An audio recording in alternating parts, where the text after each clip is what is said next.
Joe, congratulations. You don't do things easy at Alexandra Palace, do you? But over the moon to win, I'm guessing. Yeah, that's all that matters. It's the win. Whether it's 3-0, 3-2, it doesn't matter. The win's the most important thing. You know, I want to go home and enjoy Christmas dinner, and this year I will. So yeah, I'm looking forward to the 28th.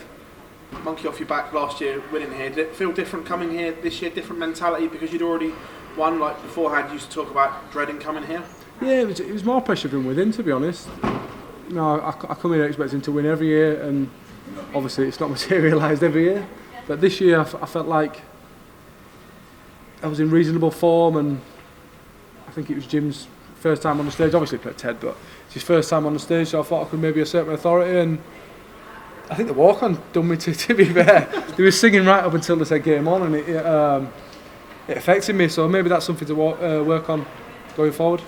So even at the end there, walking in a Cullen Wonderland, ringing around Ali Pally, that must put goosebumps on. Yeah, it did, yeah.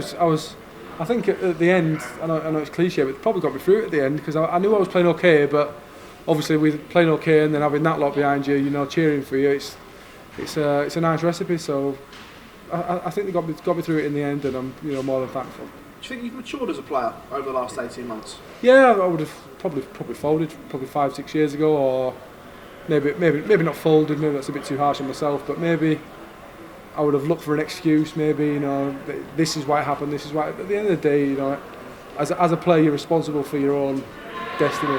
Really, the 3 darts are in my hand. If they don't go where I'm throwing them, then it's my fault. It's no one else's fault. Christmas done, you come back. Is it like a new tournament? Because I know a lot of players always say it ruins their Christmas. Can Christmas be a distraction? And does it feel like honestly, it's ruined my Christmas for about 9 years. So I don't know. Last year was the first time I'd gone back and actually been thinking, oh well, I've got to go back after Christmas. So to answer your question, I've no idea. I'll tell you the new year. I know speaking before the Worlds, you said you were one of only maybe 10 players that genuinely believed they can win this. Yep. Looking at it now, do you think that number's dwindled, the way form's gone and everything like that, or do you still think there's only a group of 10 that can?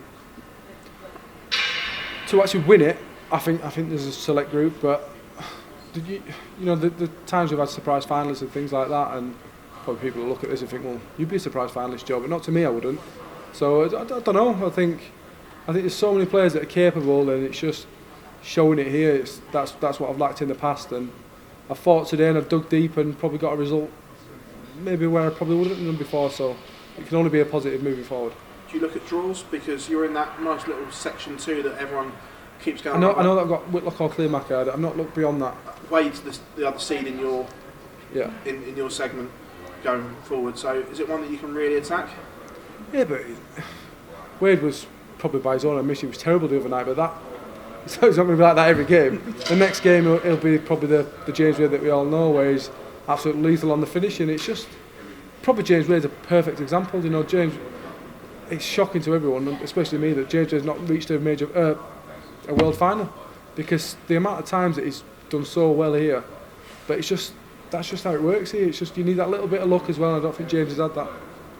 What's been the turning point for you in terms of your career and the belief that you're now showing? Because beforehand you've been talked about ever since New Kids on the Oche back in the day that Joe Cullen is going to go on and win something. Yeah. But right now this is the most confident we've seen you, and more consistency has come. What was the turning point? Winning tournaments. Like I've won quite a few tournaments in the last probably 2-3 years, and it's just winning tournaments when you get into certain positions before you're not comfortable with the position that you're in, and you're thinking, oh, I need to do this. But now I get into a position, I think, right, well, I've won this and I've won that, so it's fine. I know exactly what I'm doing now, and it's just having that comfortable within yourself when you're near the winning line. I think that's what sort of maybe a few people have lacked over the years when they should have done, maybe similar to myself, but a lot more than what they should have done. Anyone you fair playing in this tournament? Fear is a difficult, stupid word, to be honest. If you give me an option to play Gerwin Price or the world number, I'm not going to say names because I'll get caught, the world number 64 in the world, whoever that is, I don't know who it is, I'll play world number 64, no problem. So it's not so much a fear, but if you can plot an easy route through, why not have the easy route through? Joe, absolute pleasure, mate. Thanks very much. Have a nice Christmas. Cheers, Phil. You too, mate.